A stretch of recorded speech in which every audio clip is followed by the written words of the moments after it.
for round two, my boils and ghouls. This is going to be my dual review on The Conjuring and The Conjuring 2. So, I rewatched both of these this week, and let's talk about them. So, starting off with The Conjuring. This was released in 2013, and it stars the likes of Patrick Wilson, Vera Farmiga, Ron Livingston, and Lily Taylor. This is about Ed and Lorraine Warren, which are recognized as being the most famous paranormal investigators in the world. R.I.P. to both of them. And this is the case that was very malevolent to the Warrens.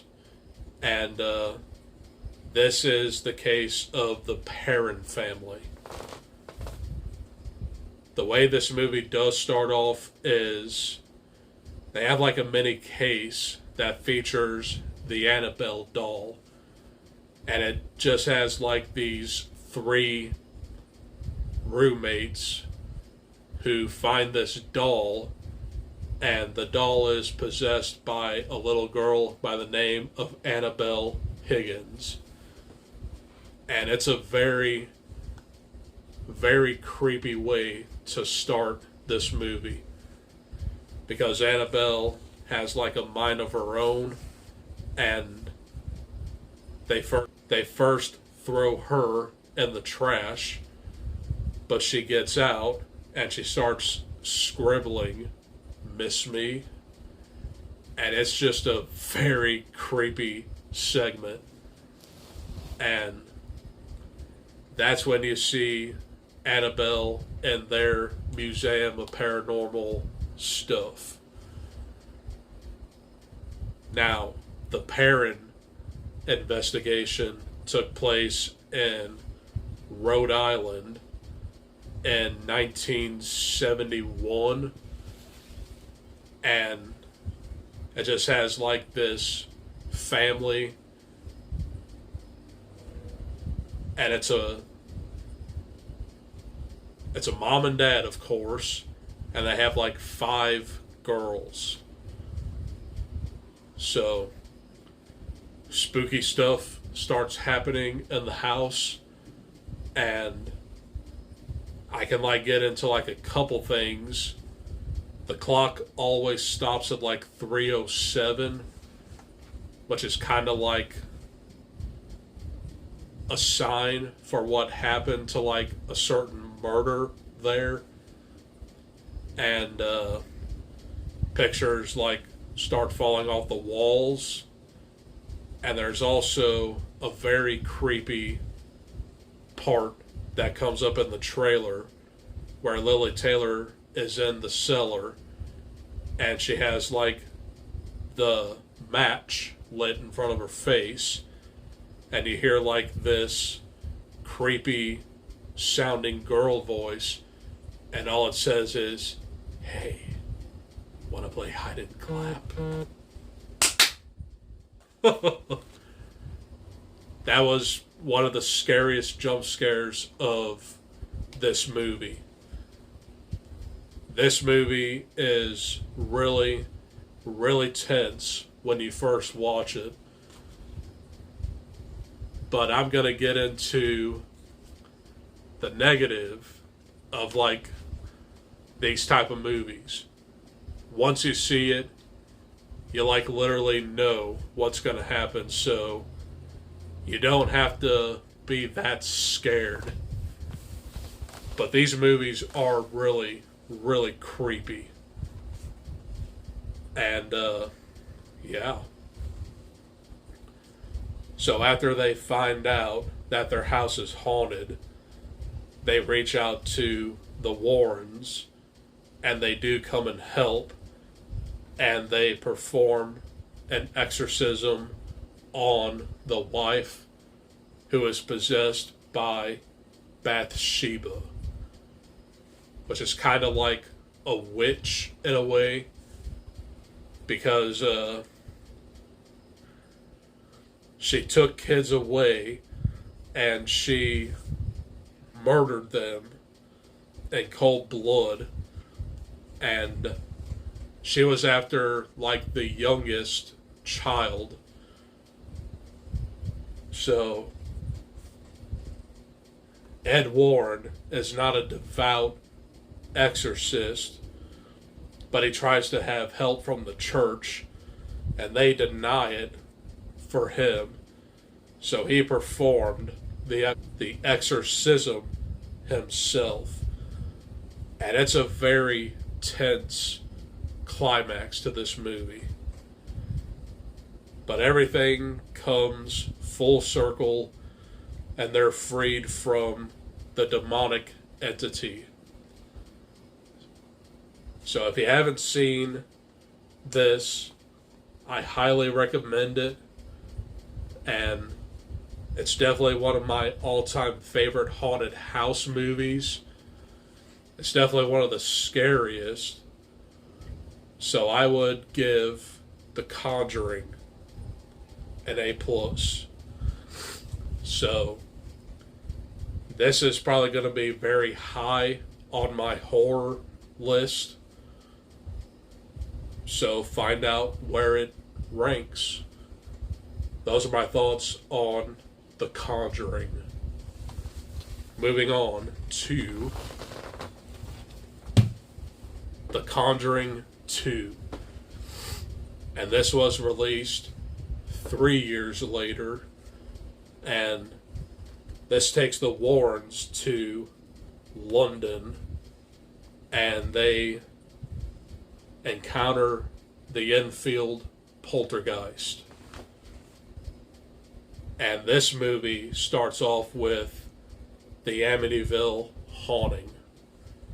And Lorraine Warren is a clairvoyant, and she actually sees the Ronnie DeFeo murders in the Amityville house. It's a very well done beginning, and right off the bat, I do find this beginning to be a little bit more memorable. So that's pretty much how this movie starts off. But this case took place in 1977, and it is a little bit more malevolent than the Parent Family. So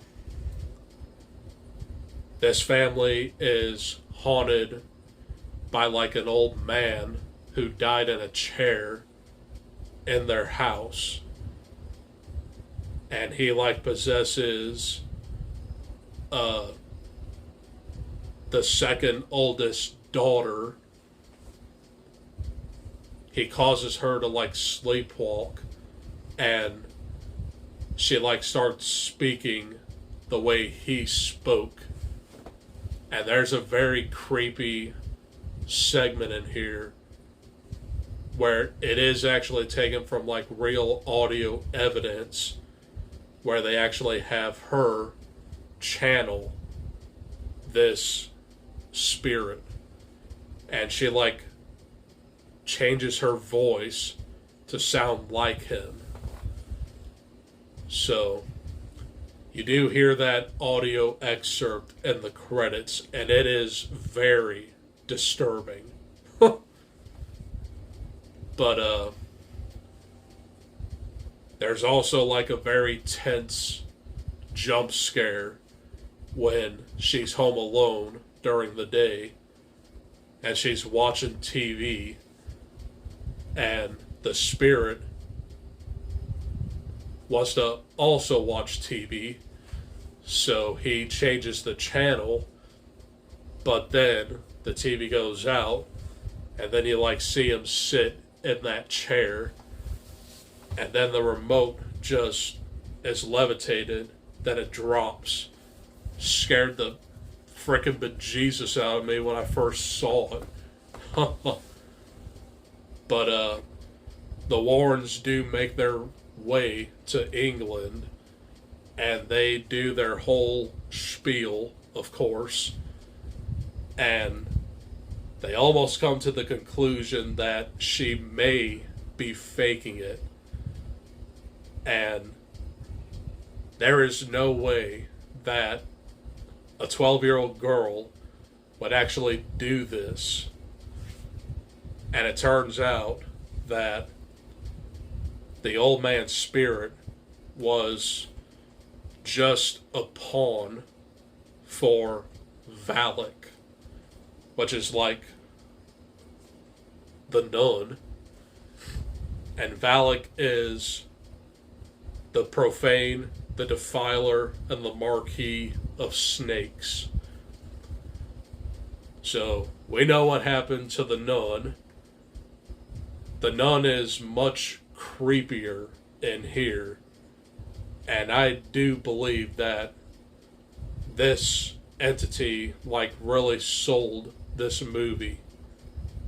I really do enjoy this movie a little bit more than The Conjuring, if I'm being blunt. I mean, it feels kind of relatable in a way, because the Warrens are just like normal people. They just like seek out disturbed families who are like haunted by these horrific spirits, and they just save them from being hurt even more. And there is also like a little scene in here where Ed actually sings "I Can't Help Falling in Love with You," and that is from Blue Hawaii. It's a really sweet scene that takes a break from like the scares, and I've always loved that part. So if you haven't seen either of these movies, I highly recommend them. They are definitely the best haunted house movies of the 2010s. And there is a third one to this called The Devil Made Me Do It, but I didn't rewatch that one, so I just focused on these two. But in my opinion, I would only watch these two and just skip all the rest of the Conjuring spinoffs. I mean, Annabelle Creation was decent, but none of them like really are worth it. So I would also give The Conjuring 2 an A+. And those are my thoughts on this duology. Hope you guys enjoyed. And tomorrow I'm going to be down in the Mausoleum of Written Word to bring you some more book-related content. So stay tuned for all that tomorrow. I'll have like a reading of Mask of the Red Death. I'm going to have popular horror books I want to read soon, an Exorcist book review, and a small little book haul. So quite a bit coming up tomorrow. And throughout this weekend, I'm going to go see Five Nights at Freddy's.